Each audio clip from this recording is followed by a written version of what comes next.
नमस्कार, आप सभी का स्वागत है यूथ अध्ययन के चैनल पे।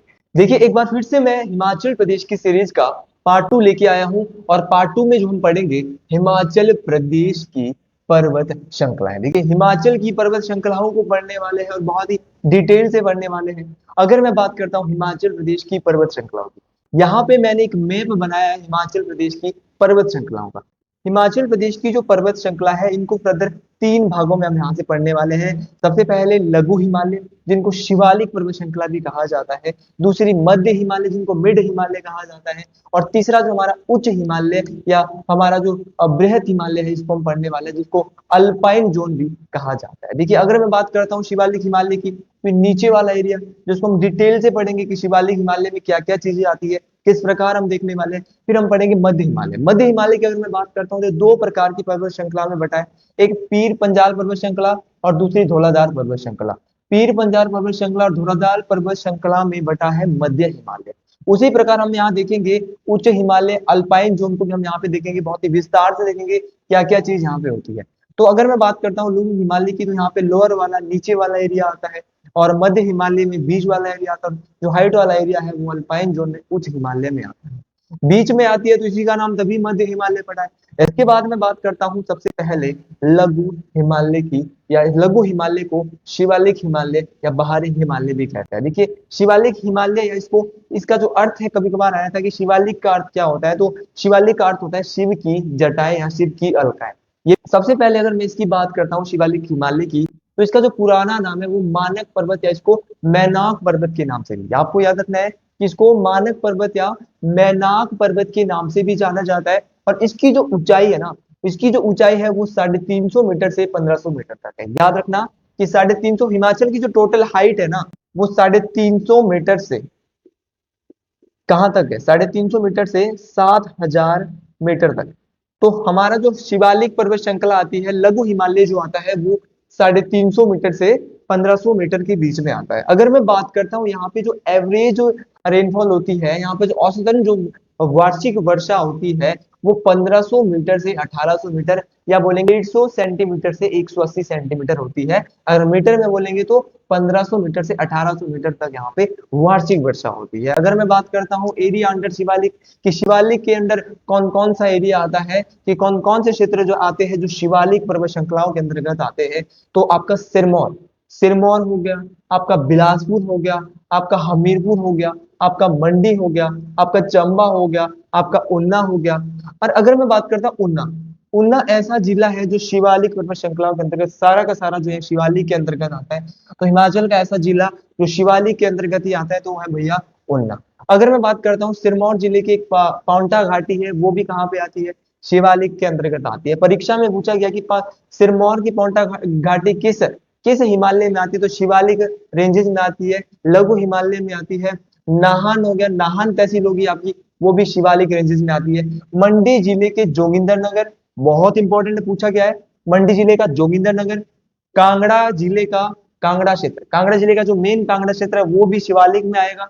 कांगड़ा का नूरपुर आएगा, देहरा आएगा, ज्वाली और पालमपुर। याद रखना कि कांगड़ा के कौन कौन से क्षेत्र आएंगे, मंडी का भैया जोगिंदर नगर, लेकिन कांगड़ा का नूरपुर, देहरा, ज्वाली, पालमपुर। अगर मैं चंबा की बात करता हूँ तो चंबा का डलौजी, चंबा का क्या आता है, डलौजी आता है।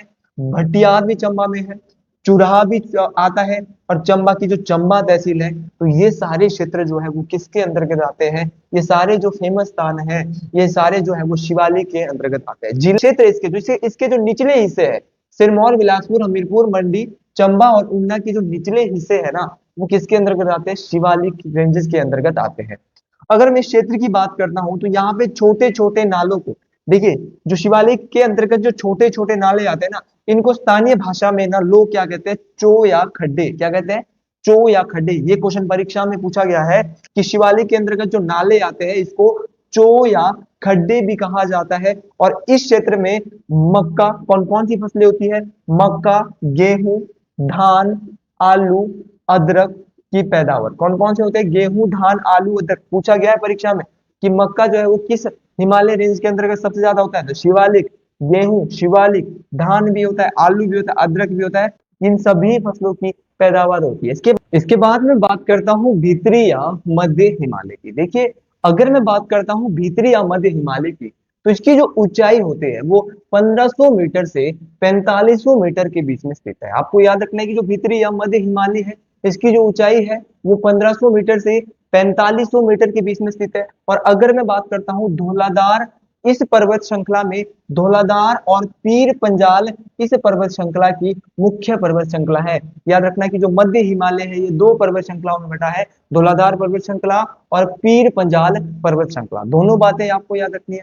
अगर मैं बात करता हूँ सर्वप्रथम धौलाधार पर्वत श्रृंखला की, तो जो धौलाधार पर्वत श्रृंखला है, ध्यान से सुनना है, ये खेड़ी नामक स्थान, याद रखना कि जो धौलाधार पर्वत श्रृंखला है ये खेड़ी नामक स्थान से हिमाचल प्रदेश में एंटर होती है। याद रखना कि जो भैया धौलाधार पर्वत श्रृंखला है वो कहाँ से हिमाचल में एंटर होने वाली है, तो याद रखना खेड़ी नामक स्थान पे जो है हिमाचल प्रदेश में एंटर होने वाली है। अगर मैं धौलाधार पर्वत श्रृंखला की बात करता हूँ, तो सतलुज नदी धौलाधार पर्वत श्रृंखला को रामपुर के पास काटती है।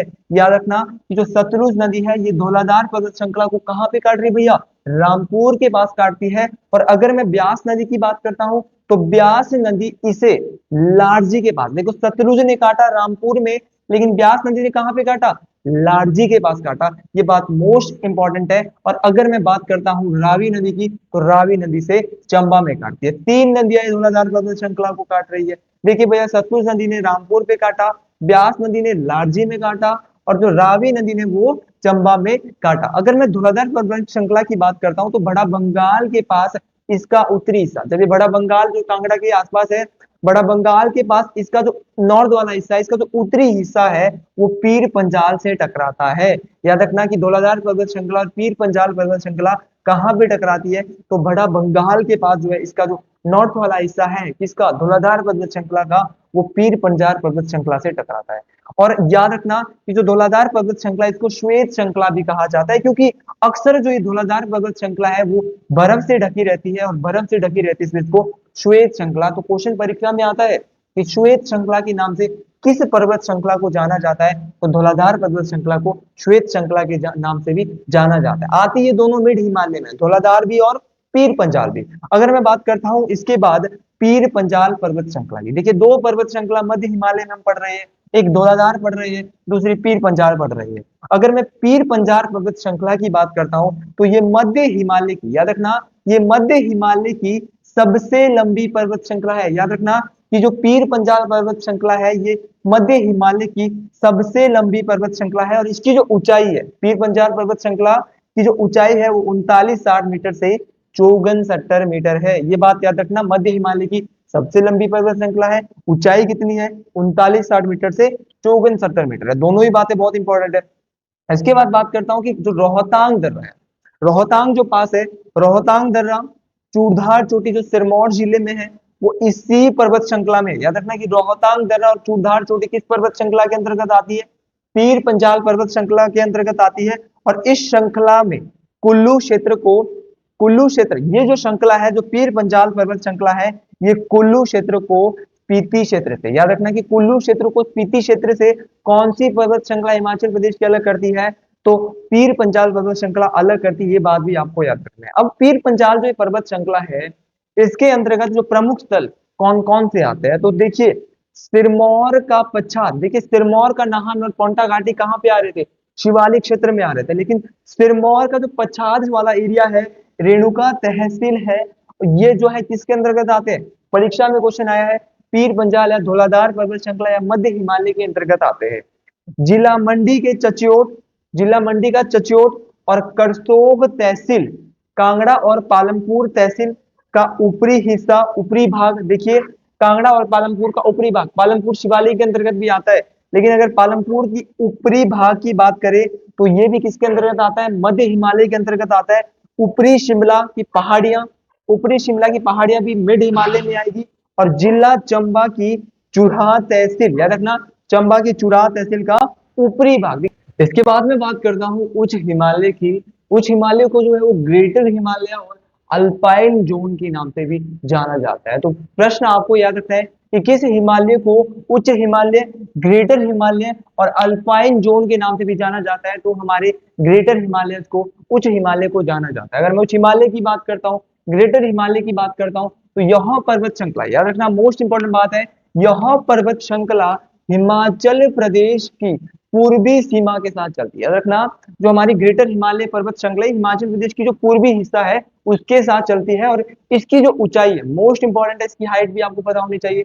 इसकी ऊंचाई जो है वो 4500 मीटर से 7000 मीटर है। याद रखना है, जो हमारी जो उच्च हिमालय है, जो हमारा ग्रेटर हिमालय है, उसकी जो हाइट है वो 4500 मीटर से 7000 मीटर के बीच में स्थित है। अगर इस क्षेत्र की अगर मैं बात करता हूं तो इस क्षेत्र में ग्रेटर हिमालय वाला जो एरिया है, यहाँ पे वर्षा की जो मात्रा है, यहाँ पे बहुत कम वर्षा होती है। तो हिमाचल प्रदेश की ऐसी पर्वत श्रृंखला जहां पे वर्षा बहुत कम होती है, तो वो कौन सी पर्वत श्रृंखला है? ग्रेटर हिमालय पर्वत श्रृंखला है, उच्च हिमालय पर्वत श्रृंखला है। देखिए, बात करता हूँ प्रसिद्ध जास्कर श्रृंखला की। प्रसिद्ध जास्कर श्रृंखला जो है वो इसी क्षेत्र में आती है। मोस्ट इंपॉर्टेंट बात है ये, परीक्षाओं में पूछा जाने वाला क्वेश्चन है और बार बार ये क्वेश्चन कॉम्पिटेटिव एग्जाम में पूछा जाता है कि प्रसिद्ध जास्कर श्रृंखला किस रेंज में, किस पर्वत श्रृंखला में आती है? तो जास्कर रेंज जो है, जास्कर पर्वत श्रृंखला जो है वो उच्च हिमालय में ग्रेटर हिमालय अल्पाइन जोन के अंतर्गत आती है। इंपॉर्टेंट बात जो आपको याद यहाँ से रखनी है कि यह स्पीति, किन्नौर और कश्मीर को तिब्बत से अलग करती है। प्रश्न क्या आता है परीक्षा में कि हिमाचल प्रदेश को तिब्बत से अलग करने वाली पर्वत श्रृंखला का क्या नाम है? तो वो पर्वत श्रृंखला है जास्कर पर्वत श्रृंखला। जास्कर पर्वत श्रृंखला हिमाचल प्रदेश को तिब्बत से अलग करती है। सीधा क्वेश्चन ये आता है, लेकिन आपको याद रखना है स्पीति, किन्नौर भी कभी कभार परीक्षा में आ जाता है, कश्मीर भी दे दिया जाता है, ये बात आपको याद रखनी है। तो हिमाचल को जास्कर से हिमाचल को तिब्बत से अलग करने वाली पर्वत श्रृंखला कौन सी है? जास्कर पर्वत श्रृंखला, जो कि कहाँ, किस हिमालय के अंतर्गत आती है? उच्च हिमालय के अंतर्गत आती है। अगर मैं कुछ प्रसिद्ध दर्रों की बात करता हूँ, फेमस पासेस की बात करता हूँ जो कि उच्च हिमालय, ग्रेटर हिमालय में आते हैं, तो वो है सांच पास, सांच दर्रा। कमेंट बॉक्स में जरूर बताएं कि चंबा को पांगी से अलग करने वाले दर्रे का नाम क्या है। देखिए, सांच दर्रा वो भी इसी हिमालय के अंतर्गत आता है। चीनी दर्रा, देखिए चीनी दर्रा भी जो है वो इसी, चीनी दर्रा की अगर मैं बात करता हूं तो चीनी दर्रा भी उच्च हिमालय के अंतर्गत आता है। छोबिया दर्रा मोस्ट इंपॉर्टेंट है, छोबिया दर्रा ये भी उच्च हिमालय में ही आता है। पुगती पास हो गया, बारालाचा दर्रा हो गया, ये सभी दर्रे जो है वो उच्च हिमालय के अंतर्गत आते हैं। अगर मैं कुछ हिमालय पर्वत की बात करता हूँ, हिमालय पर्वत श्रृंखला, याद रखना प्रमुख हिमालय पर्वत श्रृंखला और जास्कर श्रृंखला के बीच, याद रखना जो प्रमुख हिमालय पर्वत श्रृंखला और जास्कर पर्वत श्रृंखला के बीच किन्नर कैलाश चोटी स्थित है। ये क्वेश्चन आपको याद रखना कि हिमालय पर्वत श्रृंखला और जो जास्कर पर्वत श्रृंखला है इसके बीच एक चोटी है, जिस चोटी का नाम है किन्नर कैलाश चोटी। कमेंट बॉक्स में जरूर बताएं कि किन्नर कैलाश चोटी हिमाचल प्रदेश के किस जिले में स्थित है, याद रखना। और कहाँ पे है, याद रखना हिमालय पर्वत श्रृंखला और जास्कर पर्वत श्रृंखला के बीच किन्नर कैलाश चोटी स्थित है। सर इतनी बात क्लियर है, ये बात बहुत ज्यादा महत्वपूर्ण है, ये बात भी आपने याद रखनी है। और किन्नर कैलाश चोटी की जो ऊंचाई है वो 6500, कितनी ऊंचाई है भैया? 6500 मीटर स्थित है। और हिमाचल प्रदेश की सबसे ऊंची चोटी आपको पता होगा, सबसे ऊंची पर्वत श्रृंखला, सबसे ऊंची पीक, सबसे ऊंची चोटी जो है जिसकी हाईएस्ट हाइट है वो कौन सी है? शिल्ला। शिल्ला भी इसी पर्वत श्रृंखला में आती है। याद रखना इसकी जो ऊंचाई है वो 7026 मीटर है और वो भी इसी पर्वत श्रृंखला में आती है। तो परीक्षाओं में इसी प्रकार के आपको क्वेश्चन बनेंगे। तो मुझे लगता है कि आपको अगर कहीं भी जो है दिक्कत आ रही है तो आप हमसे कांटेक्ट कर सकते हैं। हम टेलीग्राम पे भी अपना चैनल बना रहे हैं यूथ अध्ययन के नाम से, और यूट्यूब पे तो हमारा चैनल है ही। तो और आप जो है हमारा ऐप भी आ चुका है, अगर आप हमारे कोर्सेज को भी बाय करना चाहते हो तो नीचे हमने जो है अपना ऐप, जो ऐप का लिंक जो है डिस्क्रिप्शन बॉक्स में डाला है, जहां पे हमने अपना ऐप का लिंक डाल दिया है। तो वहां से भी आप हमारे साथ जुड़ सकते हैं, हमसे सीधी मैसेज के जरिए बात कर सकते हैं। तो आज के लिए इतना ही। जय हिंद, जय हिमाचल प्रदेश, हर हर महादेव।